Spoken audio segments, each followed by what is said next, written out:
Hi, it's Mr. Anderson, and in this podcast I'm going to talk about blood types. Blood typing wasn't that big a deal back in the day because when we were cavemen, it didn't really exist, this whole idea of transfusing blood from one person to another. But with modern medicine, it's actually become a really big deal.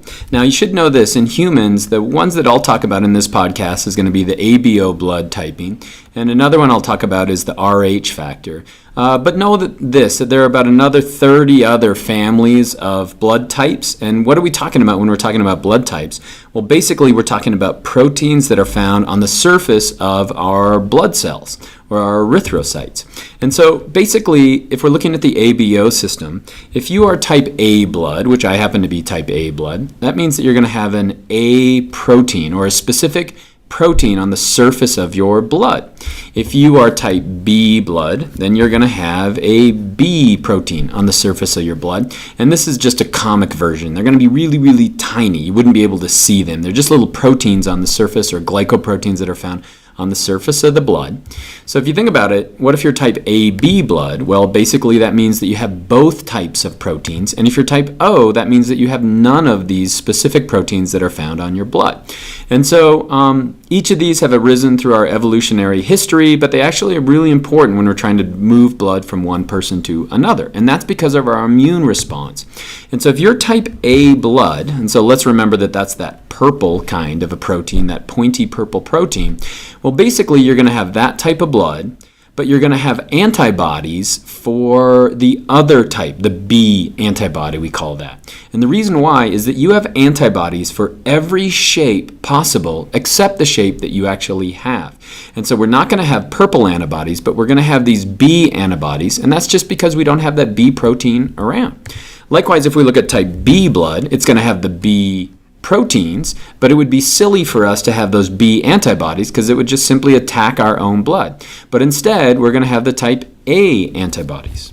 If we look at somebody who's type AB blood, well, since they have both of these antigens or both of these proteins on their surface, A and B, then we really wouldn't want to have any other antibodies because, again, they would attack our blood. And then finally, if you're type O, basically if you're type O, since you don't have either of these proteins, then you're going to have antibodies that match up that specific shape. And so again, the antibodies are there simply to protect our body against invasion or against invaders. And so now let's look at type A. Let's say you're type A blood, and so we said we got the purple pointy proteins. You're going to have the B antibodies. Let's say that we give that person type O blood. Well, what's going to happen? Well, since there are no proteins on its surface, nothing will happen. So it's okay to transfer type O blood to somebody who's type A. Nothing happens. But let's say we give them type B blood. Well, that type B blood is going to have the B proteins, and so basically those B antibodies are going to grab onto it. They're going to attack that, and we could die as a result of that. And that's why it's important that when we're giving somebody blood transfusion, we make sure that we type their blood, because otherwise our antibodies are going to attack it. Let's say we've got now type B blood. Again, we've got the A antibodies. Let's say we give that person A blood. Well, you probably can figure this out. Basically, all of those antibodies are going to glom onto that type A blood. And so we could die as a result of that. Now let's look at somebody who has type AB blood. Well, let's give them type A blood. Well, since they have no antibodies, at least for this protein, nothing would happen. Or if we give them type B blood, nothing will happen. Or we give them type O blood, nothing will happen. And so we like to think of AB as the universal recipient. In other words, it can get blood from any other type and it's going to be fine. But if we look at type O blood, since it has the other antibodies, if we throw anything with a protein, especially like AB blood, you can see that all the antibodies are going to grab onto that. And so it's really important when we're giving blood from one person to another that we match that blood. Now, if you're trying to solve genetics problems using blood, you simply have to memorize this, because it's really hard to just answer questions dealing with blood type unless you understand the genetics behind it. And it's not simple Mendelian genetics. So basically, there are 4 different phenotypes. So you could be type A, B, AB, or O. But there are 6 different genotypes. And so if you're type A, like I am, you could be A because you have both of these alleles for A, or you're homozygous, or you could be heterozygous. You could have one of the alleles for the A protein, but the other one doesn't make a protein at all. That's how you get type O, if you have two alleles and neither of those express the protein. If you're type B, again, you could be homozygous for both of those, or you could be heterozygous. But if you're type AB blood, then you're going to have one of each. And so we call this expression, well, multiple alleles, because we have more than one allele. We have 3 in this case. And also it's codominant, because if you're type A and B, you don't have like one being dominant. You're actually expressing both of those. And so if you're ever trying to solve problems, they're never going to give you this genotype. So you really have to memorize this.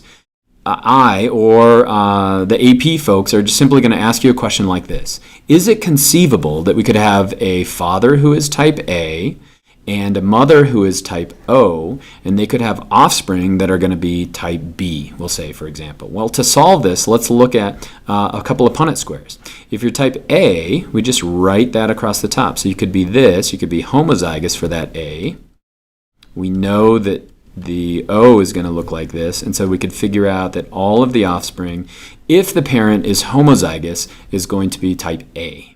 But if we kind of delete that a second, let's say that they are heterozygous for it. Let's say that person who's type A is going to be like that, and then O looks like this. Well, we could get this possibility. This person would be type A blood, but we could also get this possibility with this one being type O blood. Or you could solve questions like this. Let's say that we have one parent who's A and one parent who's B. What possibilities could we have for their offspring? Well, let's look. If one is A and one is B, if they're both homozygous, then we would have AB blood for all of their offspring. But let's set it up another way. Let's set it up like this. Let's say that one is heterozygous for it, like that. And then the other one is heterozygous for that trait. So let's say dad is B, but he's heterozygous for that trait. Well, if we look at this possibility in fertilization, this person would be type AB blood. This person right here is going to get the A from up here and the I from over here. So this would be type A blood. This one right here would be B blood. And then this one right here, since you're getting both of these little I's, is going to be type O. So if you have an A and a B, you could conceivably get AB, B, A, or O type blood coming from that. And so make sure you understand the different genotypes that we have, especially up here for those who are type A and type B. Next thing that I want to talk about is quickly the Rh factor. Rh is simply another set of proteins. This is a little simpler to do genetics problems with Rh factor because you either have it or you don't. Either you're Rh positive and you have these Rh factors. Rh came from, they did some early studies on the rhesus monkey to identify this protein. Rh negative, you don't have it. And so what antibodies is an Rh positive going to have? Well, neither. It's going to have none of those antibodies. But if you're Rh negative, then you're going to have those Rh plus antibodies. And so the genetics are pretty simple. If you're Rh positive, you could be either homozygous or you could be heterozygous. If you're Rh negative, then you're going to be homozygous negative. So which is dominant? Dominant is going to be the Rh positive. And so if we have a parent, two parents who are Rh positive, is it conceivable that they could have offspring who are Rh negative? For sure. If they're both homozygous, we could just go like this.